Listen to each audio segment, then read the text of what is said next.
Nesta noite nós estamos aqui sedentos por Ti. Senhor, queremos pedir a Ti em nome de Jesus que a Tua presença enalteça esse lugar. Nada somos, nada podemos, nada teremos, nada faremos, Senhor, sem a Tua presença.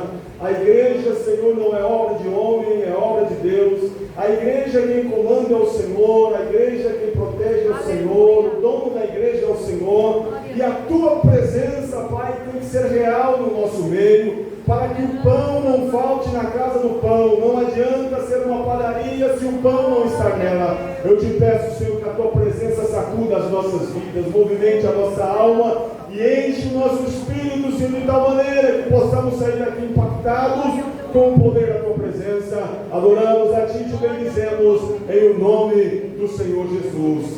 Amém. Tome o teu assento aí. Aleluia. Alguns irmãos estão de viagens, outros estão de trabalho, e glória a Deus por isso, poder descansar um pouco no final do ano, isso é importante para nós, para a família, para casa. Mas nós estamos aqui, e hoje eu tenho uma palavra do coração de Deus e quero terminar essa mensagem, irmãos, na quarta-feira que vem. Vou dar uma introdução nela aqui e quero terminar ela na quarta-feira, que será uma palavra também explosiva, para que nós possamos entrar no ano novo totalmente diferente na presença do Senhor Jesus. A palavra nos ensina, irmão, se a gente voltar lá para o livro de Samuel, a gente vê que antes que Samuel se tornasse sacerdote e profeta em Israel, tinha um sacerdote que se chamava Eli.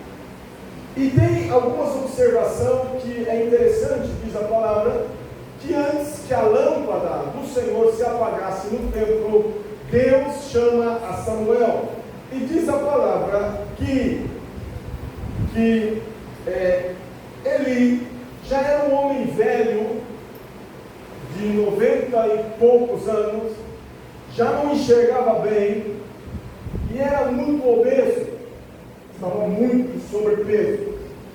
E uma coisa interessante, que quando a gente faz uma comparação entre Eli e entre Samuel e entre Moisés, a gente vê que Moisés, ele morreu com 120 anos, e o que me chama a atenção é que a palavra diz que a visão de Moisés era tão boa quando ele foi chamado. É claro que aqui está falando de visão física, mas na realidade está falando de visão espiritual. Que coisa triste, irmão, é quando um sacerdote, um pastor, um obreiro perde a visão. Se alimenta tanto da palavra que não gasta a palavra discipulando outras pessoas, se torna obeso espiritual. Perdeu a visão, estava obeso, estava avançado de idade, estava totalmente ali encostado em uma coluna, sentado em uma cadeira. E diz a palavra que esse sacerdote chamado Eli escutava o murmúrio do povo dizendo assim: olha, os teus filhos, Ofni e Finéias, estão fazendo coisas que não está correta no sacerdócio, porque os filhos de Eli, Ofni e Finéias, ajudavam Eli na administração do templo, porque segundo a lei, o sacerdote tinha os seus filhos, e os seus filhos também eram sacerdotes, porque eram levitas e chamados para ser sacerdotes. Então Deus vem e usa um profeta e fala. Por isso, irmãos, que eu sempre estou dizendo para os irmãos: tome cuidado com essas profetadas por aí. Profeta de verdade vai meter o dedo na tua cara e vai mandar você se arrepender. Se qualquer profeta está passando a mão no teu ego, dizendo que vai dar tudo certo, não é profeta do Senhor. O profeta verdadeiro desmascara o que está oculto no nosso coração. O profeta vai ter Eli e fala: Eli, é o seguinte, você não está escutando o que o povo está falando? Os teus filhos não têm direito de fazer o que eles estão fazendo. O que faziam os filhos dele?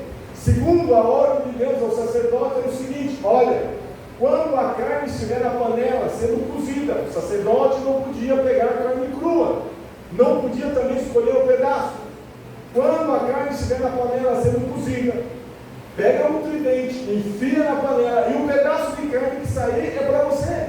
Não importa o tamanho, não importa de onde seja, é para o sacerdote o que sair na ponta do tridente. E diz a palavra que os filhos de Eli falavam: não é assim não. Nós vamos escolher o pedaço que nós queremos.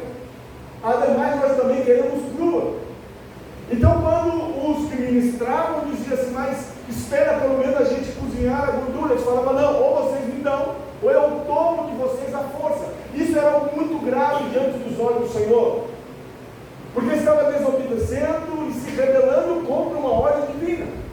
Ademais, os filhos de Eli aproveitavam-se das mulheres que iam oferecer sacrifício no templo e se prostituía com elas, deitava-se com as mulheres. Isso foi muito grave aos olhos do Senhor. Então o Senhor vem e fala com Eli através do profeta, e o profeta escuta e diz a palavra que Eli vai até os seus filhos e fala com os filhos e fala: olha, o que vocês estão fazendo não está bem. Eu trazendo um pouquinho para mim, deixa-me abrir um parênteses aqui, irmãos. Muitas vezes nós como pais somos assim. A gente pensa que está repreendendo os nossos filhos, mas na verdade nós estamos passando a mão na cabeça deles, porque falamos assim: o que você está fazendo não está bem, mas faça vista grossa e continue fazendo. Quantos filhos, irmãos, que o pai fala: olha, deixe de fazer isso, mas o pai não toma, irmão. Não é somente tomar e falar para o filho que está errado, é tomar diretrizes.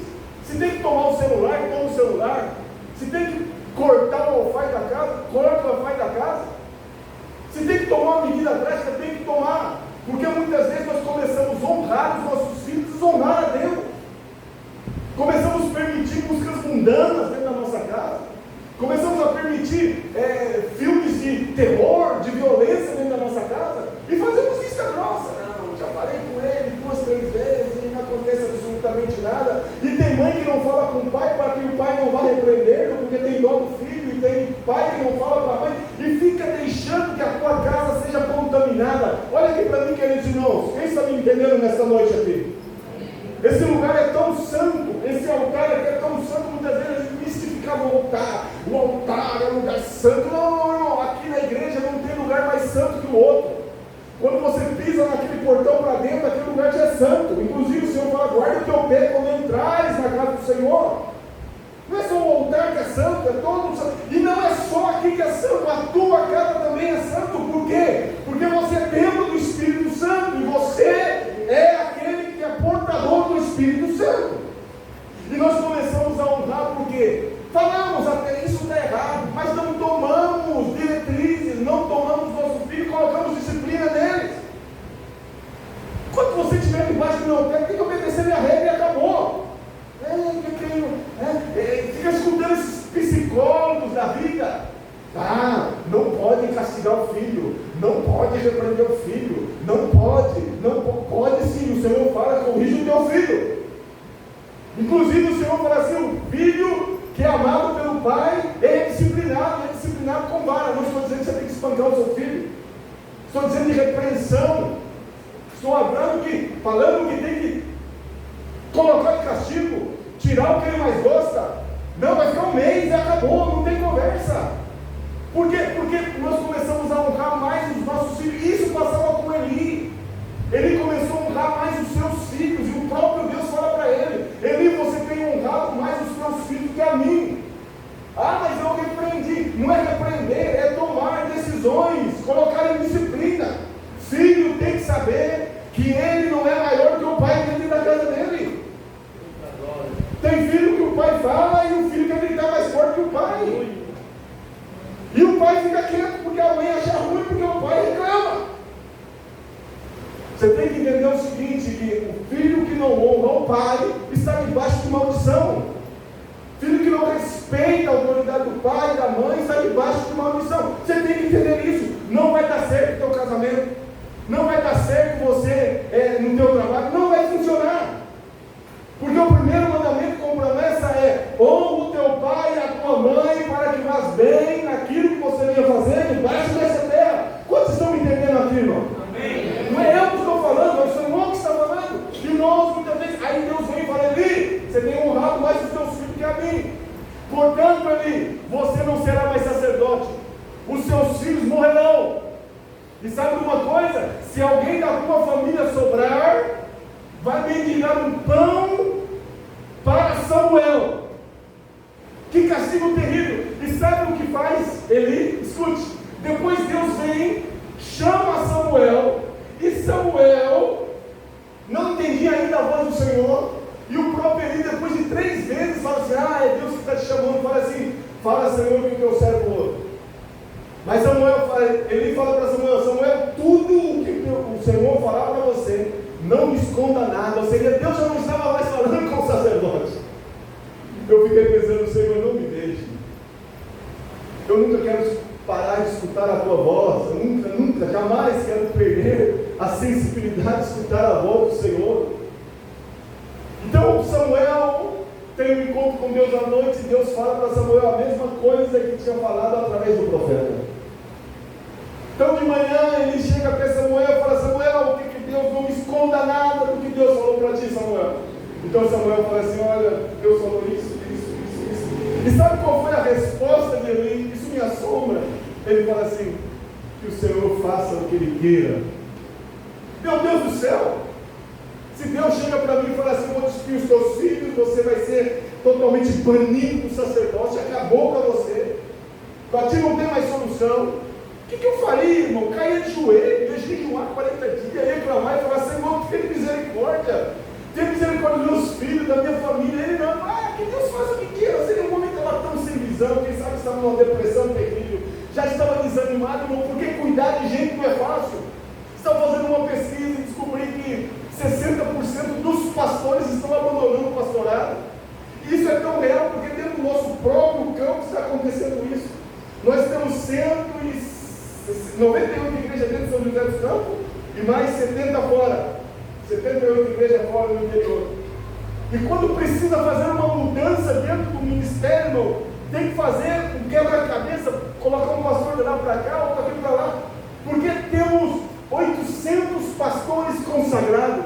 Desses 800 pastores, mais de 100 já abandonaram o ministério. Você fala para ele assim: ó, tem uma igreja para você dizer, vai de jeito nenhum. Depois que eu deixei de dirigir igreja, eu estou mais tranquilo, dormo melhor, como melhor, trabalho melhor. Não quero. Porque realmente é estressante. Eu creio que estava assim ali, desesperado. Sabe que Deus faça o que quiser, eu já estou por aqui já com esse povo rebelde, desobediente, filho, família, estou cansado. Agora acontece o fato, e aqui tem uma mensagem para terminar. O povo de Israel entra em guerra na época de Eli. Samuel estava crescendo, tomando o lugar de Eli, devagarzinho. De repente o povo de Israel entra em guerra com os filisteus. Então o povo de Israel vai à guerra. E nessa guerra o povo de Israel é destruído.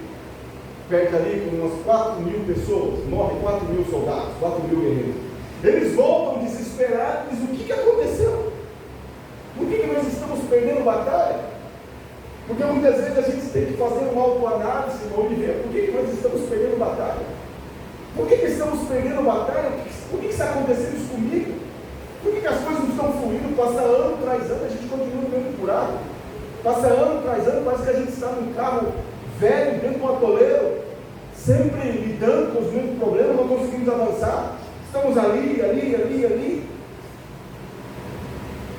E estava ali. Então o povo vai, perde batalha, volta, né? E fala assim: olha, nós perdemos batalha, porque a arca do Senhor não está conosco.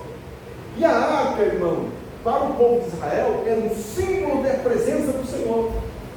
Para o povo de Israel, a arca era um símbolo, a arca da aliança, que estava no lugar santíssimo. Agora já não tinha, ainda não tinha o templo, mas a arca estava ali também, não tinha o tabernáculo, estava em Siló a arca, onde o povo ia adorar ao Senhor.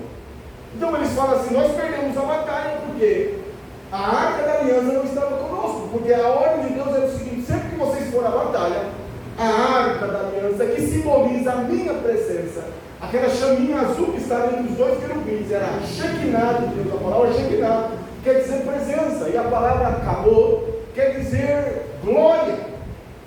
Então aquela presença que estava na frente da arca não era a arca que era a presença, era um símbolo da presença, era símbolo do Shekinah. Para o filisteu, para o povo egípcio, para os inimigos de Israel, a arca era o próprio Deus, enquanto para Israel era a presença, mas para os inimigos era o próprio Deus. Mas o povo estava tão desligado de Deus, tão desconectado do Senhor, em seus afazeres, que não se preocuparam com a presença do Senhor. Uns dias atrás eu preguei aqui que nós devemos tomar cuidado em não se familiarizar com a presença do Senhor. Porque nós nos tornamos como uma criança. Quando recebemos um presente, a gente fica feliz, alegre, queremos brincar a noite inteira. Passa alguns dias, a gente se acostuma com aquele presente e já não está nem aí, mas para ele já não faz mais a diferença. Está poeirando por ali. Nós não podemos se familiarizar com a presença do Senhor. Todos os dias devemos ter fresco a nossa mente, ter continuamente quentinho o nosso pensamento, que o Senhor é um Deus de coisas novas e todos os dias Ele continua sendo Deus Todo-Poderoso. E diz a palavra que o povo, vamos levar a arca. Aí pegaram a arca, foram, agora nós vamos vencer. E quando eles chegaram no arraial, o exército filisteu escutou um ruído muito grande, um barulho muito forte. O que está acontecendo? Por que o povo está gritando? Que grito de júbilo é esse? Aí alguém fala assim, é que o Deus de Israel agora está no meio deles. Porque para os filisteus a arca era o próprio Deus. Mas não era somente um símbolo para o povo de Israel. Mas simbolizava a presença do Senhor. Então diz a palavra que os filisteus falam assim, agora nós temos que ser mais fortes. Nós temos que pelejar com mais fortaleza, com mais ânimo. Por isso que Jesus Cristo fala assim, que muitas das vezes, irmãos, os filhos das trevas são mais prudentes do que os filhos da luz. Nós precisamos entender que diariamente estamos em uma batalha e que precisamos nos fortalecer cada dia para vencer. A cada dia temos que matar um leão todos os dias. Não baixe a guarda, continuamente tem que estar atento. E diz a palavra que o povo então fala assim, vamos lutar com mais força ainda, porque o Deus de Israel está no meio deles. E diz a palavra que o povo filisteu vai em encontro do povo de Israel, derrota o povo de Israel, agora mata 30 mil, matou 4, agora mata 30. E o mais vitorioso para os filisteus foi o seguinte, que eles mataram 30, Israel foge e eles capturam o Deus de Israel. Para eles era o Deus de Israel, arca. Agora eles ficam mais jubilosos ainda. Por quê? Porque nós vencemos o povo de Israel e vencemos o Deus deles. E diz a palavra que eles pegam a arca e colocam dentro do templo de Dagom, que era o Deus do povo filisteu. Coloca a arca ali de frente do Dagom, esse Deus grande, dentro do templo, fecha uma porta, porque já à noite vai descansar. Quando ele desperta pela manhã, entra no templo, Dagom está de cara no pó, de frente da arca. Eles falam, de repente foi um vento, coloca-se de pé novamente Dagom, vão festejar, vão dormir. No outro dia de manhã, eles vão ao templo. Quando abre o templo, agora Dagom não está somente caído de frente da arca, Dagom está sem cabeça, está sem mãos, diante da arca do Senhor. Diz a palavra que quando, no meio da batalha, um foge e sai correndo e vai até Siló, aonde está Eli. Quando chega lá, Eli está sentado em uma cadeira, na entrada da cidade, perto de uma coluna, e diz que o mensageiro chega e fala para Eli, Eli, tenho notícias da guerra. Fala, filho, qual é a notícia? Nós perdemos a batalha, os teus 2 filhos morreram e a arca do Senhor foi capturada. Quando Eli escutou que a arca do Senhor tinha sido capturada, ele toma um susto, como diz a palavra, ele já era obeso, diz que ele toma um susto, cai para trás, mete a nuca na quina da calçada e morre.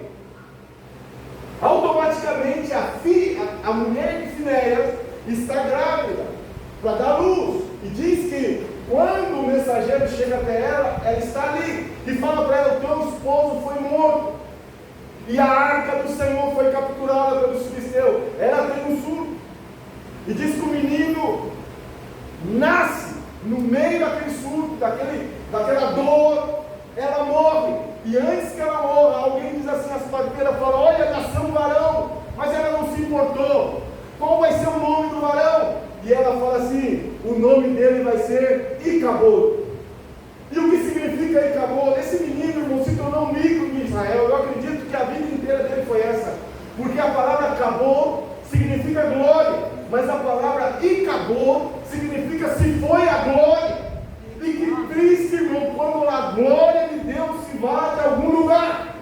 Que terrível é quando a glória do Senhor vai de um no ambiente. Nós podemos cultuar, adorar, levantar as mãos, tocar, cantar, orar, profetizar, fazer o que for, mas se a glória do Senhor não estiver, não passa de rituais mortos e vazios. Aleluia. Meu Deus.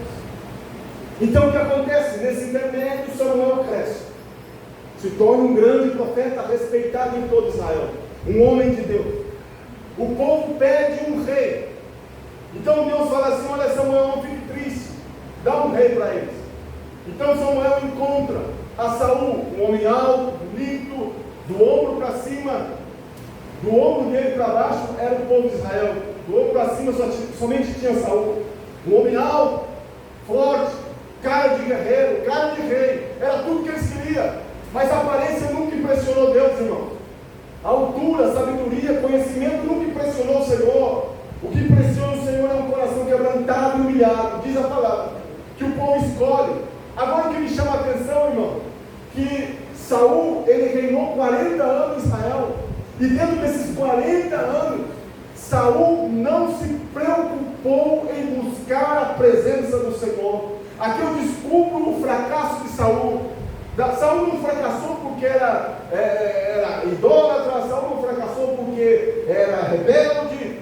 Tudo isso era consequência de algo que ele decidiu não fazer no começo do seu reinado. Ele não se preocupou em ir buscar a arca do Senhor, porque os filisteus, quando tiveram a arca do Senhor durante 7 meses no seu território, o Senhor pesou a mão sobre eles, de uma maneira tão terrível que os homens começaram a ter hemorroidas, e as hemorroidas se tornaram tumores, e os ratos invadiram as plantações dos filisteus de tal maneira que eles, desesperados, começaram a consultar os seus magos, e os seus magos falaram: olha, isso é porque nós estamos com esta arca, o Deus de Israel, no nosso meio. Nós temos que colocar essa arca no seu devido lugar, mas nós não podemos fazer de qualquer maneira, portanto devemos fazer alguma oferta. Então fizeram hemorroidas de ouro e ratões de ouro, colocaram dentro de um carro novo, colocaram a arca em cima e soltaram os animais em direção a Israel. E a arca vai, chega em Jereti, e diz a palavra que alguns levitas que tinham por ali pegaram essa arca e colocaram na casa de Abinadab, e falaram: Abinadab, os teus filhos vão cuidar da arca, deixa a arca aí na tua casa. E aí ficou a arca, e diz a palavra que a nação de Israel respirava em ter novamente a arca de volta, mas Saul nunca se preocupou, ele queria fazer as coisas da sua maneira. Agora chega no cume da minha mensagem aqui, queridos. O que você está fazendo? A presença do Senhor está contigo. Aonde você entra, aonde você sai, a presença do Senhor está com você. As decisões que você tomou esse ano, a presença do Senhor tem estado contigo. O que você tem ouvido, o que você tem falado, a presença do Senhor tem estado contigo. A vida que você tem vivido no direcionamento da presença do Senhor. Ou você está como Saul, dizendo assim: não, eu não preciso de Deus para reinar, eu posso tomar minhas decisões, eu sou forte, eu tenho um exército poderoso, não, eu tenho um bom plano de saúde, não, eu tenho uma boa conta de poupança guardada, não, eu tenho uma boa aposentadoria, não, eu tenho uma boa casa, eu tenho uma boa empresa, eu tenho uma boa saúde. Você está basando a sua fortaleza nessas coisas, ou você está basando a tua fortaleza no Deus que te salvou? Você está cuidando mais das tuas coisas do que da presença de Deus na tua vida? Você tem se preocupado com a presença do Senhor? Você tem se levantado pela manhã e pedido ao Senhor: Senhor, direcione o meu dia, não deixe que eu fale coisas que não venham te agradar, não deixe que eu entre em lugares que o Senhor não entraria, não deixe que eu toque coisas que o Senhor não tocaria, não deixe que eu fale coisas que o Senhor não falaria. Eu me preocupo não com o que eu tenho, mas eu me preocupo com a tua presença. Oh, aleluia, irmão, não tem nada mais importante do que a presença do Senhor. E diz a palavra que Saul não se preocupou, ele reinou 40 anos, e 40 anos de fracasso, servindo o povo de Deus sem a presença de Deus no povo. Como é que nós, como cristãos, podemos viver uma vida, passar ano tras ano, e nós continuamos fazendo as coisas da nossa maneira, do nosso jeito? E diz a palavra que 40 anos passa ali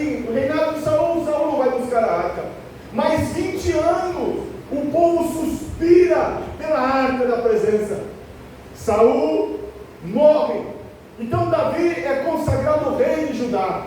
Diz a palavra que 7 anos reinou Davi em Judá. Nós estamos falando de quase 70 anos, uma nação que se denominava povo de Deus, sem Deus no meio dela. Então, pastor, uma igreja pode ser igreja sem Deus? Pode. Uma igreja pode sobreviver sem a presença de Deus? Pode. Agora, uma igreja pode desfrutar das bênçãos do Senhor, do favor do Senhor, ir para o céu, ser guiada pelo Espírito Santo? Aí não pode. Mas uma igreja pode sobreviver. Vai vivendo. Mas sem a presença de Deus, o fracasso é certo. E diz a palavra que o povo, todo Israel agora, vai até Judá e fala: Davi, Saul é morto. Você já reinou 7 anos sobre Judá. O país está indo bem. Queremos que você seja agora não somente rei de Judá, agora que você seja rei de toda a nação de Israel. E o interessante é que entra aqui no versículo onde nós temos lido.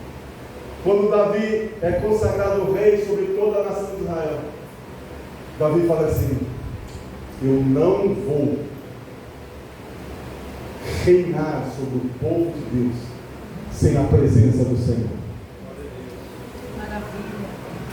Então ele fala assim: olha, convoca os levitas, convoca os sacerdotes, convoca todo o povo, porque nós iremos buscar a arca do Senhor que está na casa de Abinadab e vamos trazer ela outra vez para o lugar aonde é devido.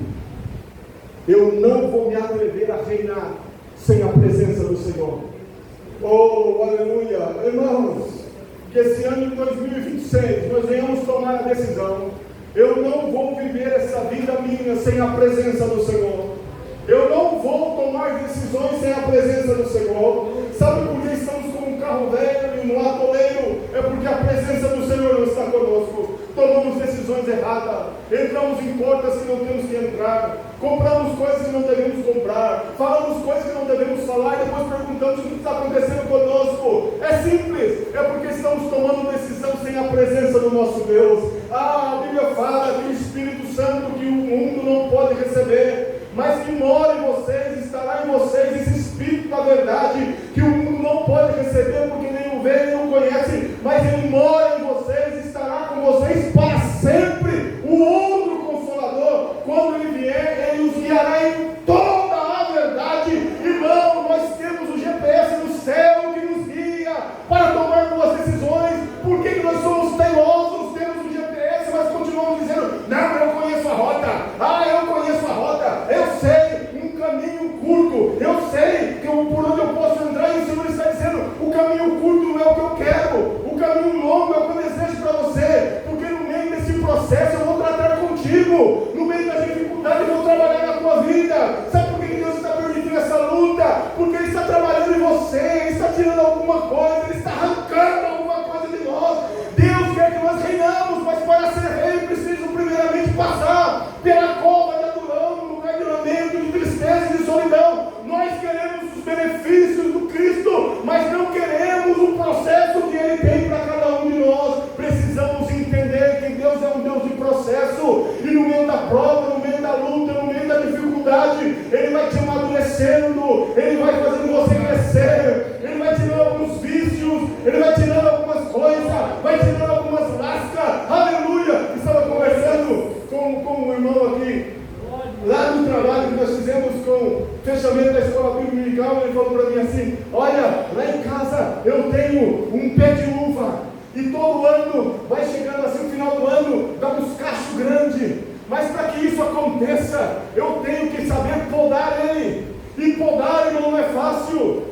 A vide, quando ela não está produzindo, ela é feia, ela é seca, parece que está morta. Quem sabe a tua vida está assim, feia, seca, parece que está morta, e você diz: eu não estou aguentando mais. Deus vai te podando, vai te podando, vai te podando, e no tempo certo você vai começar a produzir fruto. No tempo certo você vai começar a produzir. Quem sabe alguém olha para você e fala: isso aí já está morto, para isso aí já não tem mais solução, não passa de um pau seco, não passa de algo que já está morto. Mas diz a palavra que a esperança para a árvore caída ao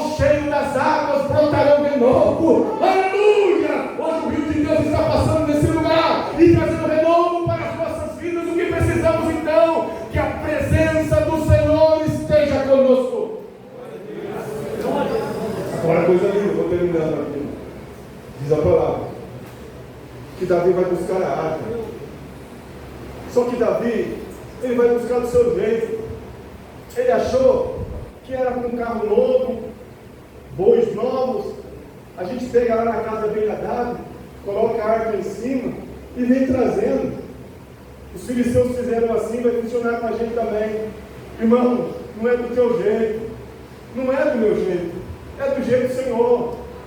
Não queira ajudar a Deus no processo, é do jeito de Deus. O problema de Caim qual foi? É que ele queria fazer as coisas do seu jeito. Não, Deus mandou o cordeiro, mas eu vou oferecer frutas e verduras e legumes. Não, por mais bonito que seja o altar, é do jeito de Deus.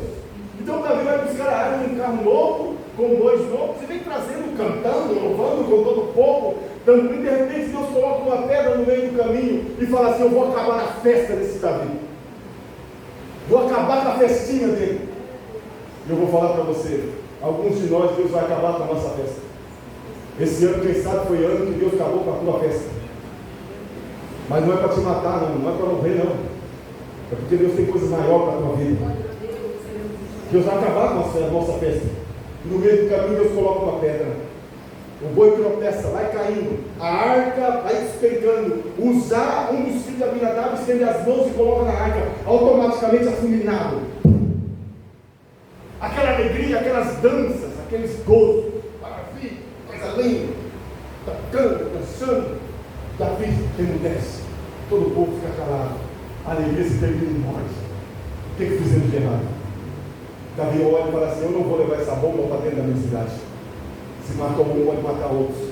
Pegou a arca, encontrou um jebeu lá, Obededom, e falou assim: Obededom, o rei mandou você colocar a arca dentro da casa sua. Olha, toma cuidado, porque acabou de matar um ali. Imagine, irmão, você pegando algo radiativo e colocando dentro da sua casa, junto com a sua família. Tem que colocar dentro da casa. Pega uma arca, coloca lá. Eu acredito que Obededom chamou os filhos e falou assim: Obed Júnior, fulano, Beltrano, vem aqui. Essa arca aqui é a presença do Deus Todo-Poderoso. Nós vamos honrá-lo, vamos respeitar, vamos tratar com muito cuidado. A partir de hoje nós temos que viver santificação dentro dessa casa, porque a presença de Deus está aqui. E se nós não cuidarmos dessa presença, essa presença pode ser de bênção e pode ser também de maldição.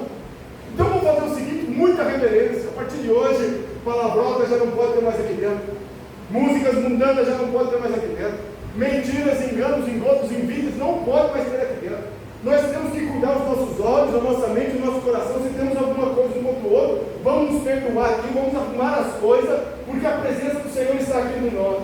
E diz a palavra que em 3 meses, Deus mudou a história de Obededom. Quantos meses?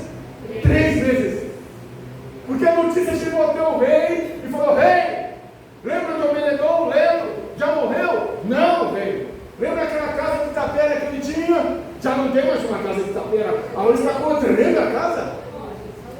Lembra daqueles filhinhos ranhentos que ele tinha, com aquela barrigona daquele tamanho, descalço? Agora não. Está andando de Nike. Está estudando as melhores escolas de Jerusalém. É verdade. Lembra daquela mulher toda descabelada, despenada que ele tinha? Sim, agora está toda arrumada, bonita. É mesmo. Lembra daquele cavalo velho, sem dente que ele tinha? Agora está com um alazão branco, novo na garagem. Lembra daquela carroça velha despedaçada? Agora não. Lembra daquela vaquinha feia? Agora está com uma fazenda. O que aconteceu? Davi vai até o Obededom e pergunta: Obededom, o que aconteceu? Eu não sei, eu só tratei a presença do Senhor com reverência, honra e obediência. Eu só tratei bem a presença do Senhor. Queridos, olha aqui para mim. Quando a presença do Senhor está em nossa casa, você faz pouco e tem muitos resultados. Sabe por que fazemos muito e temos pouco resultado? Porque a presença não nos acompanha. Ah, pastor, mas eu sou crente há 10 anos, 15 anos, 20 anos, não interessa. Saul reinou 40 anos sem a presença do Senhor. Eu, esse ano, 2026, juntamente com vocês, nós vamos trazer a presença do Senhor de novo para o centro da nossa casa, para o centro da igreja, para o centro desse bairro. A arca passou 20 anos na casa de Abinadab e não aconteceu absolutamente nada. Passou 3 meses na casa de Obededom e teve uma tremenda reviravolta de 360 graus. Eu quero dizer para vocês nessa noite, queridos irmãos, por que é importante a presença do Senhor? porque a presença do Senhor é o que vai tocar no coração das pessoas. As pessoas não vão vir à igreja por causa do louvor que nós temos, nem por causa das luzes. Isso aqui é bonito, eu gosto disso, mas isso aqui não muda nada. As pessoas não é tocado, impactado e vêm ao encontro de Cristo por causa da minha pregação, ou por causa da minha oração, ou por causa do nosso louvor, ou por causa do grupo das irmãs, ou por causa do grupo de jovens. Não, as pessoas não vêm à igreja por isso. Pelo contrário, essa semana eu estava conversando com a minha esposa, dizendo assim: por que os adolescentes não se convertem a Cristo? Por que temos uma dificuldade com os adolescentes? E o Espírito Santo falou para mim: falta a presença. Não adianta fazer um roteiro humano. Planejamos, temos que planejar, vamos fazer tal coisa, vamos fazer aquilo. A gente quer trabalhar do nosso jeito, quer fazer um carro novo, quer colocar uns bois novos e colocar a presença do Senhor em cima e dizer: Senhor, agora está tudo certinho, tudo novinho. E o Senhor está dizendo: não é desse jeito que eu falei. Está vendo essas argolas que tem os 4 no canto da arca? Muito bem, esta argola é para colocar vara, e esta vara tem que ser colocada no ombro do sacerdote. A glória do Senhor não é levada através de instrumentos humanos, irmão. A glória do Senhor é levada através dos nossos ombros. É através dos nossos ombros. Sabe o que acontece conosco? Nós não queremos o peso da glória do Senhor. É por isso que eu vi aqui, no final do ano passado, desse ano mesmo aqui, ele colocou uma oração com os jovens, e muitas das vezes a gente fica orando assim: é para jovens, eu não vou orar. É uma guerra para todos, irmão. Se os jovens que vão orar, temos que orar junto. A oração da manhã é para as irmãs, no sábado não é para todo mundo. Se nós queremos impactar esse bairro, nós devemos trazer a glória do Senhor e colocar no lugar devido, preparar o lugar. E como se prepara o lugar? Oração, jejum, busca, arrependimento, santificação, e fazendo isso, volta novamente o Senhor. E quando o Senhor volta, alguém começa a gritar por aí: olha, lá naquela igreja as pessoas não pregam o que vivem, não pregam o que não vive, eles pregam e realmente vivem o que prega. Deus está curando, Deus está libertando, Deus está transformando, Deus está mudando vidas, Deus está restaurando o casamento, Deus está curando câncer, Deus está curando AIDS, Deus está libertando drogados, prostitutas, Deus está transformando vida. Por causa de quê? Por causa do pastor? Não. Por causa dos obreiros? Não. É porque a presença de Deus está naquele lugar. E quando a presença de Deus está naquele lugar, arrepio no nosso corpo. Você já entrou, eu já entrei na casa de alguns irmãos, e quando você entra, você sente um arrepio. Não é arrepio de medo, não é arrepio de vergonha, não é arrepio de terror, não. É um arrepio da presença. Teve casa de irmãos que eu entrei e falei: que coisa boa, que vontade de ficar morando aqui, porque ele sabe guardar a presença do Senhor, ele sabe adorar a Deus no tempo certo. Mas a casa de irmãos que você entra parece a extensão do inferno. O lugar é feio, o lugar é sujo, o lugar é escuro, o lugar é esquisito, porque aonde a presença de Deus não está, tem trevas. Aonde a presença de Deus está, tem dor. Aonde a presença de Deus não está, tem problema, tem dificuldade. Eu quero convidar você, querido irmão, se quer começar um ano novo diferente, comece a partir de hoje a trabalhar para trazer outra vez a presença do Senhor na tua casa. Nada mais importa do que a presença do Senhor. Coloque-se de pé nesta noite. Nada mais nos importa se a presença do Senhor. Isso me chama a atenção quando Moisés falou assim. Deus falou para Moisés: Moisés, o meu anjo irá contigo, o meu anjo estará diante de ti. Moisés falou: negativo, não quero anjo, não quero querubim, não quero serafim. Se a sua presença não for comigo, não me faça sair desse lugar. Se a tua presença não estiver no meio nosso, não me faça sair desse lugar. Ano que vem está por começar. Como é que você vai começar? Tomando suas próprias decisões? Continuar com a tua vida do mesmo jeito? Um pé na igreja, um pé no mundo? Viver no meio termo? Ou você vai decidir realmente ser um servo do Senhor? Você vai decidir realmente a fazer as coisas da maneira que Deus te mandou fazer? De que maneira que nós vamos começar o próximo ano? Do mesmo jeito? Se queremos mudança no próximo ano, devemos começar a fazer em nós mudanças. Quebrando alguns hábitos, quebrando alguns vícios, deixando algumas coisas velhas para trás, perdoando aqueles que tem que perdoar, amando mais aquele que tem que amar, fazendo o que tem que fazer. Eu falei para minha esposa, eu falei, olha, se nós vamos viver o resto da vida juntos, então vamos buscar a melhor maneira para se viver. A decisão está nas suas mãos. Você tem poucos dias nessa terra, eu também tenho. Como que vamos viver? Vamos entregar-nos completo para o Senhor. Vamos trazer o Senhor e colocar no centro da nossa casa. Não estou dizendo que você tem que fazer um altar lá de barro, de madeira dentro da sua casa. Faça um altar de oração. Faça um altar de santificação. Ah, pastor, eu não consigo. Não é fácil, eu também não consigo, não. Se não for pela força do Espírito Santo, a gente fica no meio do caminho. Eu não sou melhor que vocês. Eu luto contra os meus pecados, contra as minhas paixões, contra as minhas concupiscências todos os dias. Todos os dias o inimigo toca na mesma tecla dizendo, olha, você está cansado, você está estressado. Dá uma descansada, dá uma relaxada. Aí o Senhor fala assim, não é tempo de relaxar. Aqui não é tempo de descanso, é tempo de batalha. É tempo de nós viver e dizer, não, 360 graus. 360 não, 180. 360 você vai voltar no outro lugar. Qual é a decisão que nós vamos tomar? Feche os seus olhos. Não terá no